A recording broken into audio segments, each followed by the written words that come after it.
موت کا پیغام ہر نوع غلامی کے لیے، نہ کوئی فخفور و خاکہ نہ گدائے رہنشیں، کوئی غلامی نہیں، کوئی حاکم نہیں، کوئی محکوم نہیں، اللہ حاکم تم سب محکوم، کونوا عباد اللہ اخوانا،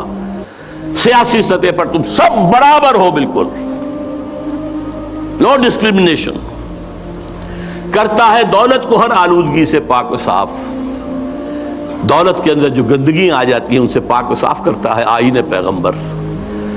زکوٰۃ بھی نکالو اس میں سے، صدقات بھی نکالو اس میں سے، پاک کرو اس کو، اور منعموں کو مال و دولت کا بناتا ہے امی، یہاں تو منعموں کر کیجئے، جن کو اللہ نے دولت دی ہے کہتا ہے یہ تمہارا مال نہیں ہے، اللہ کا مال ہے، این امانت چند روزہ نزدماست، در حقیقت مالک ہر شے خداست، یہ تو امانت ہے، جو مالک ہے اس کی مرضی کے مطابق میں تصرف کرو گے، اور اس سے بڑھ کر کیا